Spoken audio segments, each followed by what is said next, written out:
Welcome to another Major Market Movements End of the Week Market Review for September 4th, 2015.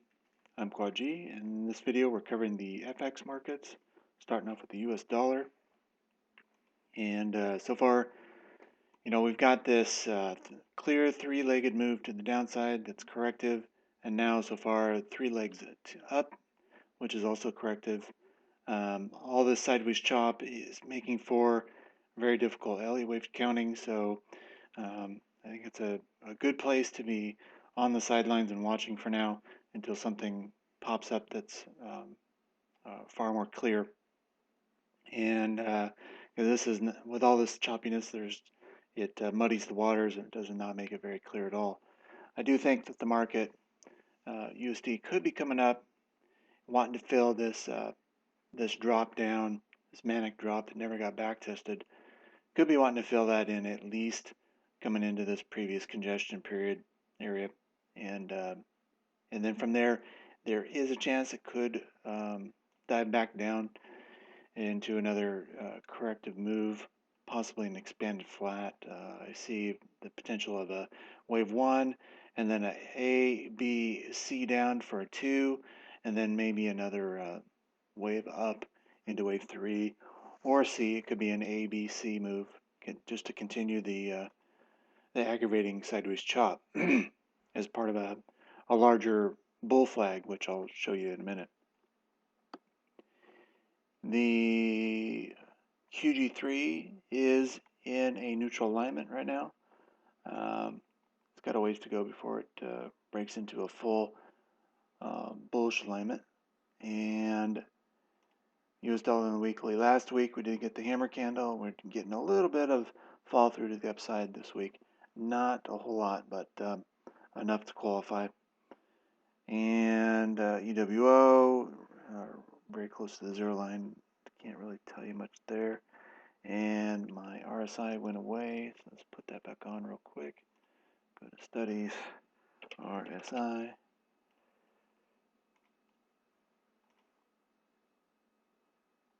I'll add that. Okay. So on the daily, right there at the 50, very neutral spot in the RSI, and our MACD went away also. Put that up real quick.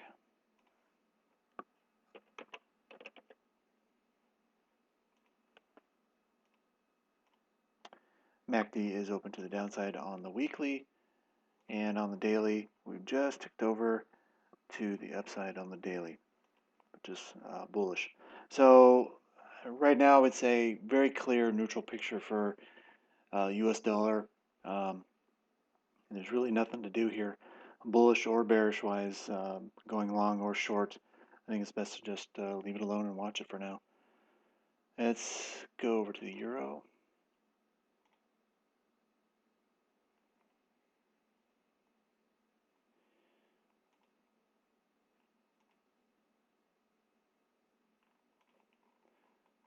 All right, so the euro continuing a downward slide with, we got the lower high, we got a lower low.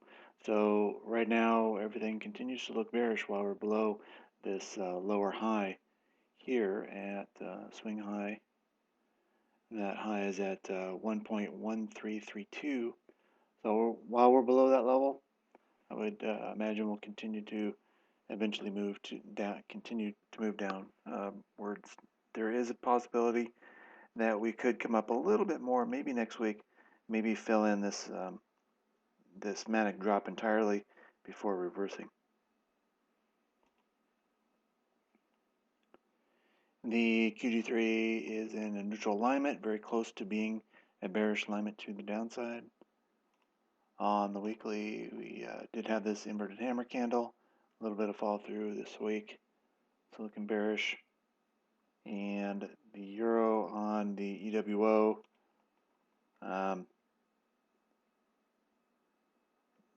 it's basically a double top, I would call it, on the EWO. It's very slight negative divergence is what I would call it, which means that in time it could allow for another higher high to allow for an official negative divergence in the oscillator later on. The MACD, or excuse me, the RSI here is right there next to the 50 level, very neutral. MACD on the weekly is still currently bullish, open to the upside, but the daily is open to the downside, so mixed. Overall, I'd say Euro is pretty much neutral to bearish at this point in time. Let's take a look at the Aussie dollar versus USD. Continues to plunge lower. It was looking like there was a possibility of a triangle count here with an A, B, C, D, E, and a final thrust to the downside, and was expecting a recovery based upon that pattern, and obviously didn't get it. We're experiencing lower lows still, so this market is still very much a bearish alignment to the downside, and the QG3 is witnessing that. As you can see, we continue to beat down the lower Bollinger Band, closing below the 3 EMA in a full bearish alignment to the downside. On the Aussie weekly, solid weekly close into the lows gives us about an 85% probability we'll continue to see some selling into next week. And the EWO does not, the potential for a positive divergence there between this swing low and this lower low, which is what I was expecting, gets washed out today with a new lower low in the oscillator. So no setup of a positive divergence there in that oscillator. And it looks like the same thing for the RSI. No positive divergence there between this last swing low, and that's completely washed out now. So no chance in that building up anytime soon. Looks like we may continue to drop into maybe even the lower 20 range on the RSI. The MACD is wide open to the downside on the daily, and on the weekly open to the downside as well. So Aussie dollar still looking very bearish here. So nothing to do except hold on to the shorts in the QG3 RSTM and let it go for now. And Great British Pound.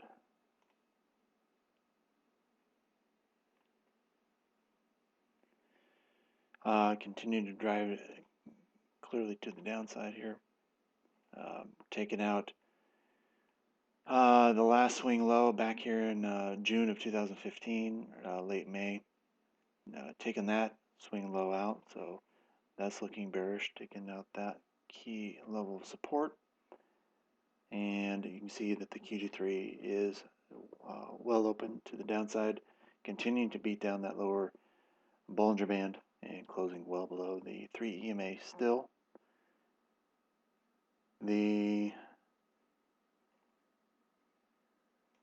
weekly candle is in the bottom 10% of the weekly range, so expecting more selling next week.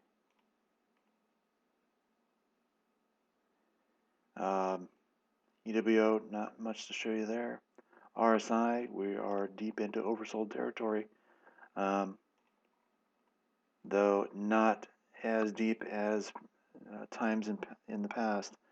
This particular low back here, back in March of 2015, we did see the RSI coming down, hitting into the mid 20s. We even saw an incursion well back here into September of 2014, where we saw the RSI dip below the 20 even. So extreme oversold conditions.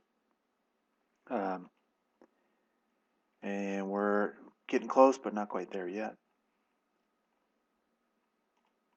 And the MACD on the weekly ticks over to the downside. That's bearish. And the daily is well open to the downside on the MACD. So clearly looking very bearish here for the Great British Pound at this point in time. All right, so let's take a look at the LA wave charts. that's not it. Here we go. All right, so here's the dollar, and with the choppiness involved in this structure and not any clear impulsive direction, I'm left to, well, let me back up here. Let me say something.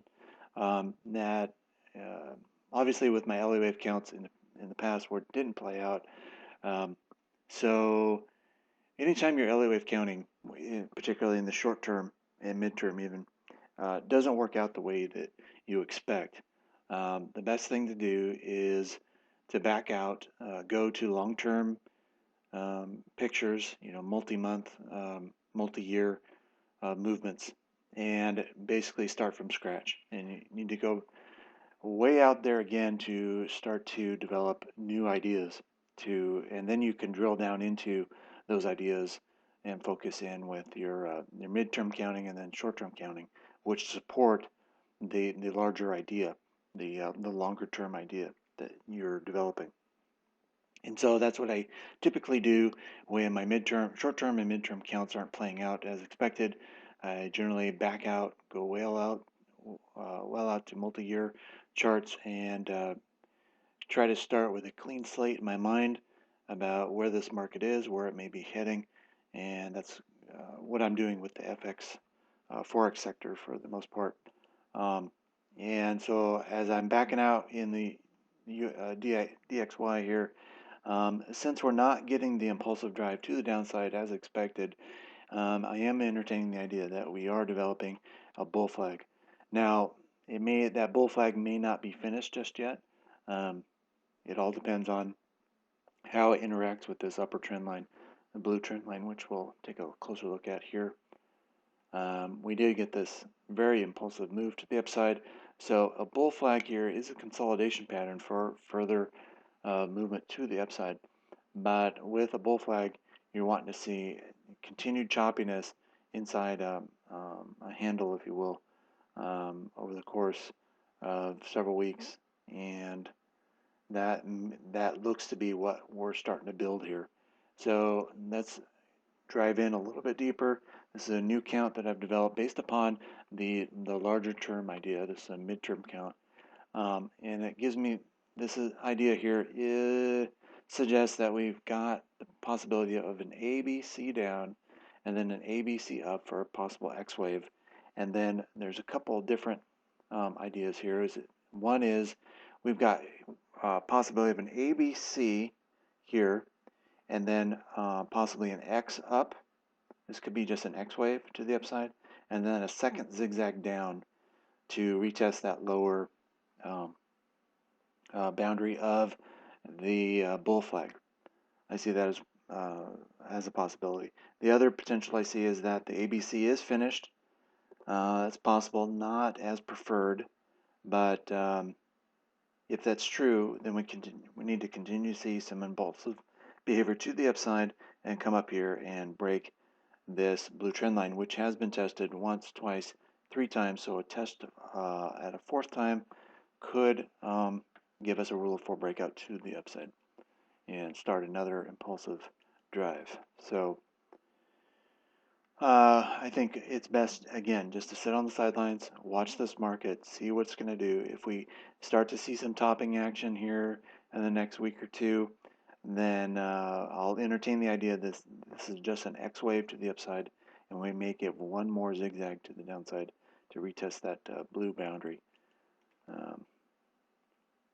Here's the euro. So here's the euro. Again, I've maxed out to the longer term. This is a monthly chart going all the way back here to 2008. And this is what's popping out into my head right now, is that we've got an ABC down, and then from there we've got an ABC contracted flat for B, and now we're working on a second zigzag to the downside for an ABC. We could be working on this B wave up since it is very choppy, coming up out of a clearly impulsive drive down for wave A. So it makes me think that we're working on a bear flag to counter the U.S. dollar bull flag, And we could see, since this drive came down and blew right through this trend line, at this breakdown point, roughly at about 2242, we could see a back test of that breakdown point for wave B before we see wave C down of C. But for now, there's no clear indications in the shorter term of a turnaround, so I think it's best to just leave it alone. Great British Pound. Again, looking right back out here, this is a weekly chart going all the way back here to 2007. And we've got this impulsive move to the downside, wave A. We've got a very choppy sideways move for an ABC for a wave B. And now we're working on wave C. And wave C may not be finished yet. And I do want to point out that in 2008, this massive drop in the Great British Pound versus the US dollar came with the 2008 market crash, financial crash. So we could be, if the stock market is continuing to weaken and possibly crash again, that could apply some pressure on this currency pair between the Great British Pound and USD. So let's zoom in on that a little closer here. I'm suggesting that this impulsive drive to the downside, that wave one is not moving for me. There we go. This impulsive drive to the downside is wave one. We've got initial leg up for wave A. I think we could come down here into a B wave.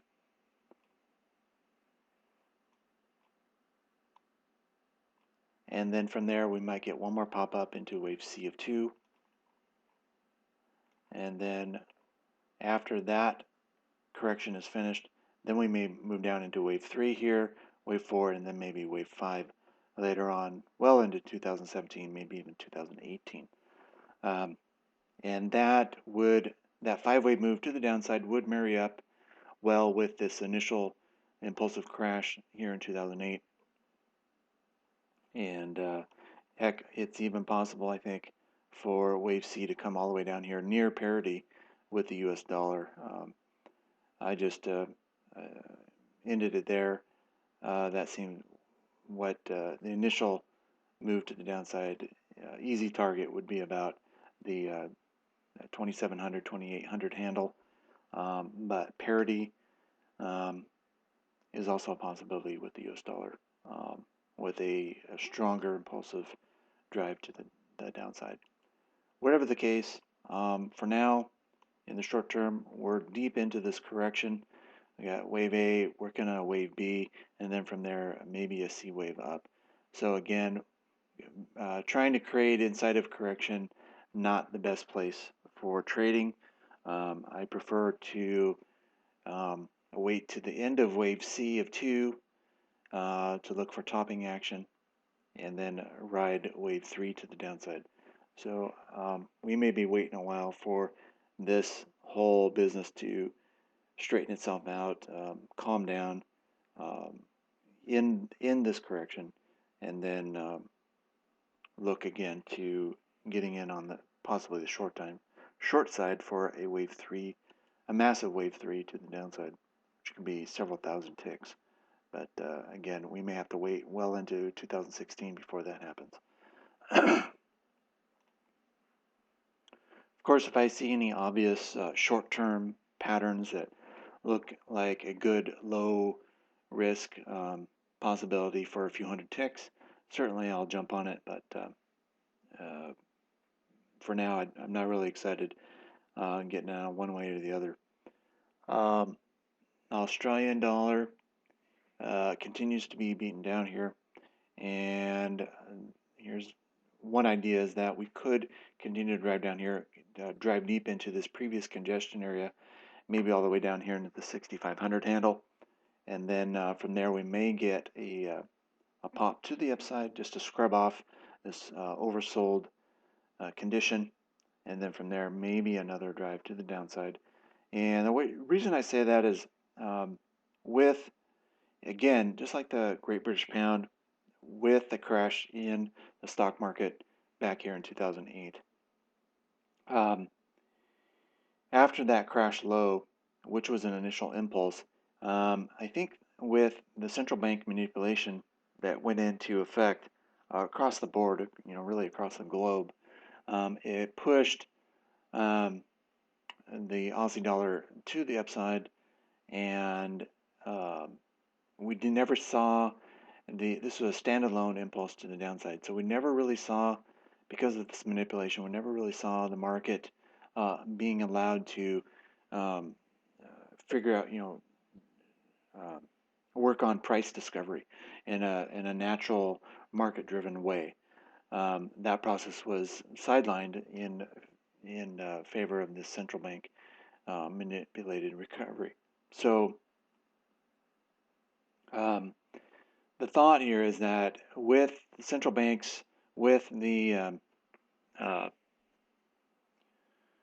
the idea behind competitive, excuse me, with the law of diminishing returns, that central bank manipulation may have pushed the markets up as far as it possibly can, and now we're starting to see the natural market come back, taking a firmer grip upon the price movements, and as the natural market wants to figure out what the real price is, and that's all part of the process of discovery, is letting the market just do its thing, and stop trying to manipulate it in the direction you think it should go.